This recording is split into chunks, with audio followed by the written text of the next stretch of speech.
Biasa. 2 tahun tinggal di shelter tanpa bekerja, mengalami sakit, dan juga berakhir dengan tetap bisa bekerja di Taiwan. Luar biasa. Waktu itu sih udah menjalani operasi selama 4 kali dan terapi 76 kali untuk dalam waktu kurun kurang lebih 2 tahun.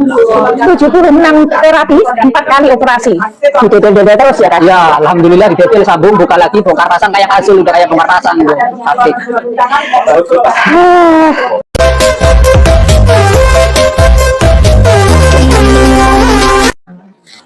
Hari ini saya akan wawancara sedikit, enggak wawancara ya, ngobrol santai dengan salah satu pengurus Ganas yang awalnya masuk ke Ganas adalah menjadi korban majikan dan pastinya agensi.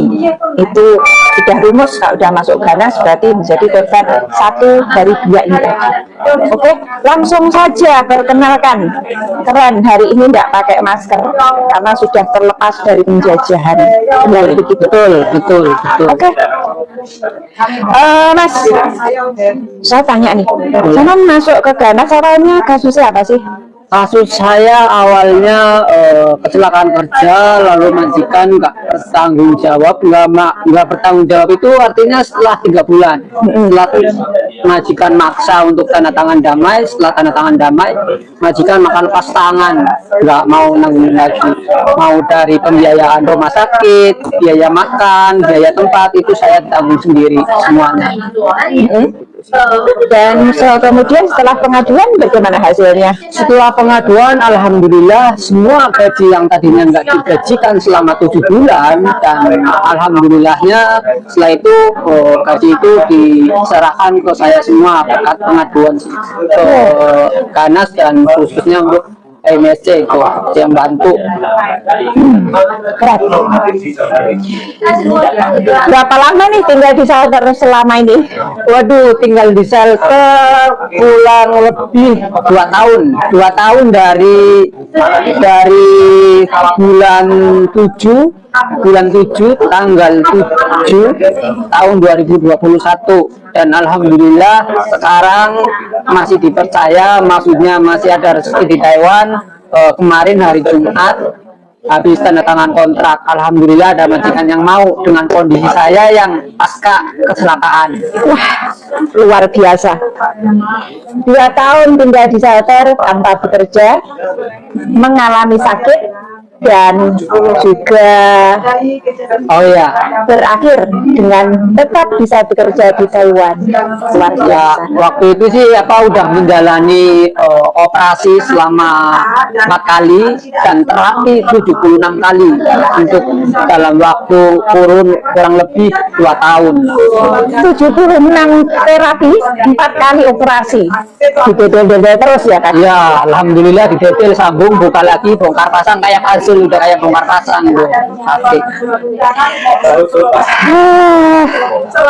Saya tidak bisa membayangkan bagaimana hidup di Taiwan tanpa bekerja, tinggal di shelter, dan di shelter pun tentunya banyak teman-teman yang keluar masuk ya Mas. Jadi sama harus adaptasi. Dan luar biasa kepada staf shelter yang sudah membantunya. Terima kasih. Dengan mengantarkan ke rumah sakit dan sebagainya. Dan dari tadi sepertinya saya mendengar kata syukur ya. Alhamdulillah. Ini sebagai bentuk ungkapan rasa syukur yang mendalam bahwa segala masalah ternyata menjadi berkah, bukan dari Masnya sendiri, tapi juga kepada kami dari Ganas. Kenapa? Jujur saja, dalam waktu 2 tahun, walaupun sakit, masih aktif terima pengaduan dari teman-teman. Walaupun masih diinfus menunggu waktu untuk operasi, masih aktif terima telepon. Mbak, ini bagaimana? Ini kasusnya bagaimana? Ini besok sidang.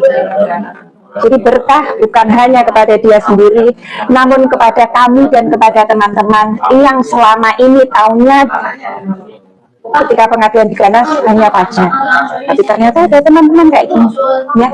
Dan ini adalah teman-teman kami di balik layar yang sebenarnya menjadi penentu dari keberhasilan kasus dari pengaduan yang masuk, dan ini menjadi sebuah motivasi bagi kita sendiri yang sehat, yang sakit aja bisa, apalagi kita yang dalam keadaan sehat ya. Yang penting satu sih, jangan menyerah dengan keadaan. Selagi emang itu kesalahan dari majikan ataupun dari agensi, mental harus kuat, jangan takut. Sebenarnya di sini ada maksudnya, ada perlindungannya kok, nggak perlu takut.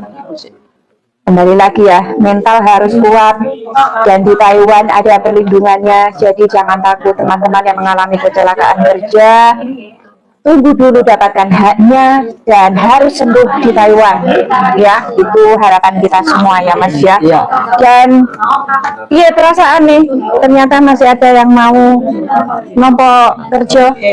Yang jelas saya sangat bersyukur karena sebelum saya keterima ke majikan ini sudah menghubungi kurang lebih 15 agensi, ada 3 yang nyangkut agensi, dan ketika itu agensinya itu sangat memburu-buru untuk mengirimkan dokumennya ya. Ketika udah tahu dokumen saya, isi permitnya, bahwa isi permit itu pasca kecelakaan dan pasca operasi, seketika itu langsung di cancel. Tapi dengan adanya saya jujur, maksudnya ngomong apa adanya dengan majikan yang ini, majikan ini mau mempertimbangkan saya, dan akhirnya alhamdulillah saya diterima apa adanya sama majikan. Dan alhamdulillahnya lagi, kerjaan itu sesuai dengan kondisi fisik saya, artinya nggak angkat-angkat nggak angkat-angkat barang yang lebih 5 kilo, artinya ya paling 3 kilo atau maksimalnya 5 kilo, dan itu saya mampu, dan akhirnya majikan mau menerima saya dengan baik. Dari kasus Masnya kita bisa meng-highlight ya, bahwa jodoh, rezeki, maut itu Tuhan yang mengatur, namun kita sebagai umatnya harus tetap berusaha. Dan kami doakan kerjanya ke depan lancar sehingga bisa untuk menjemput jodoh seperti cita-cita ya. Cita-cita yang tertunda, tadinya niatnya cuti mau nikah, tapi berhubung ada insiden kecelakaan jadi nikahnya ditunda. Tunda 2 tahun, dan semoga nanti bisa dapat cuti dan benar-benar dapat jodoh. Amin. Dan luar biasa untuk calonnya yang sudah sabar menunggu 2 tahun tanpa gaji, hanya telepon, kemudian ada gaji juga ya sebenarnya ya? Sebetulnya ada gaji, jadi ini nanti pesan dan kesannya untuk sesi terakhir ini mungkin saya Bu Fajar mau interview dulu, nanti setelah interview selesai saya akan menjelaskan bagaimana sih orang kecelakaan kerja itu seperti apa yang harus diperbuat, haknya apa aja, nanti saya perjelaskan nanti. Oke, terima kasih, itu dulu ya. Yang jelas kita doakan untuk teman-teman ke depan, jika ada punya masalah berani untuk pengaduan, dan kemudian juga tetap positive thinking, dan kita tetap harus berpikir ya, bahwa segala sesuatu itu pasti ada solusinya, dan segala solusi itu pun juga tergantung dari mana kita berusaha ya, begitu ya Mas Musin ya. Oke, terima kasih, dan di sesi selanjutnya kita akan bertanya secara detail ya, untuk masalah kecelakaan kerja. Saya mau nambahin sedikit aja. Ini untuk teman-teman yang mengalami kecelakaan kerja, selama masih proses pengobatan, masih penyembuhan, ingat, walaupun tidak bekerja tetap menerima hak gajinya secara full, baik itu dari aspek maupun dari majikan, itu harus didapatkan. Tidak boleh yang namanya kita nggak bekerja nggak dapat duit, itu tidak dibenarkan, tapi emang harus mendapatkan gajinya, dan segala biaya pengobatannya harus ditanggung sama majikan, karena itu tergolong kecelakaan kerja. Pesan yang luar biasa ya, karena kebanyakan yang kita lihat adalah kalau kecelakaan kerja ya kan, ataupun keluarga menyuruh saya pulang Bu karena ingin berikat saya di Indonesia.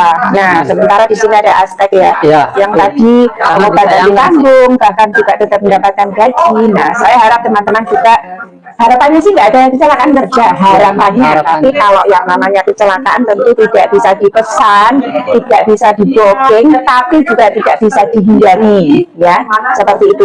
Dan bila mengalami hal yang seperti itu, silakan untuk lakukan pengaduan sekali lagi ke tempat yang tepat ya. Oke, demikian Mas Musin ya. Terima kasih atas waktunya. Terima kasih sayang, terima kasih atas waktunya ya, untuk teman-teman semua dan saya dari Ganas juga semuanya.